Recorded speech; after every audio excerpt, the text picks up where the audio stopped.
etdim, çox söz eşitdim, səninlə etdim bir ömrü yarı. Deyib görmədin, qədir bilmədin, sevdim sevmədin, mənim tək yarı.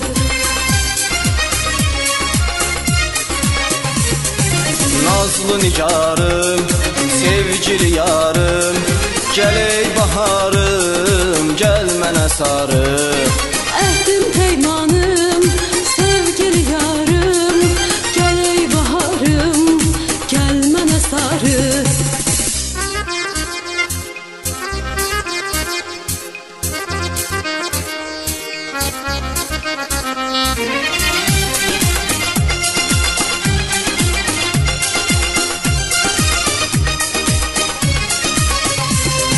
Sən ki sevirdin, üzümü çevirdin, bəs niyə verdin dərdi qubarı?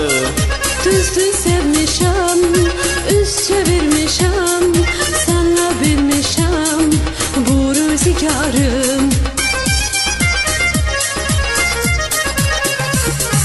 Nazlı nigarım, sevgili yarım, gəl ey baharım, gəl mənə sarı. Əhdim peymanım, sevgili yarım, gəl ey baharım, gəl mənə sarı.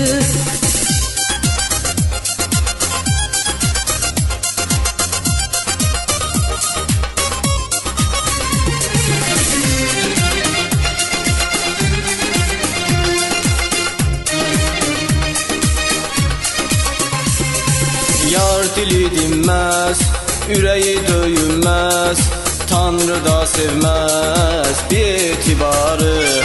Gün gələcəkdir, rəhm edəcəkdir, tək verəcəkdir Tanrı qərarı.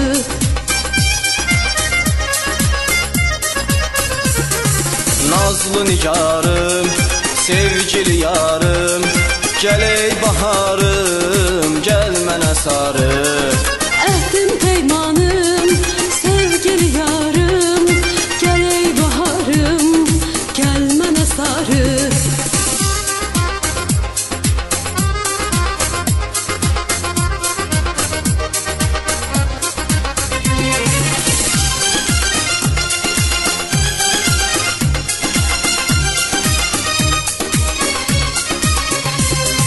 Rəhm elə yarə, sanma avarə, gözləri qarə, saçları sarı.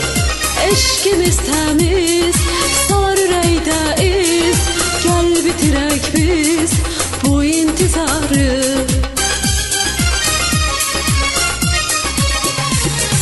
Nazlı nigarım, sevgili yarım, gəl ey baharım, gəl mənə sarı. Əhdim peymanım, sevgili yarım, gəl ey baharım, gəl mənə sarı. Əhdim peymanım, sevgili yarım, gəl ey baharım, gəl mənə sarı. Əhdim peymanım, sevgili yarım, gəl ey baharım, gəl mənə sarı.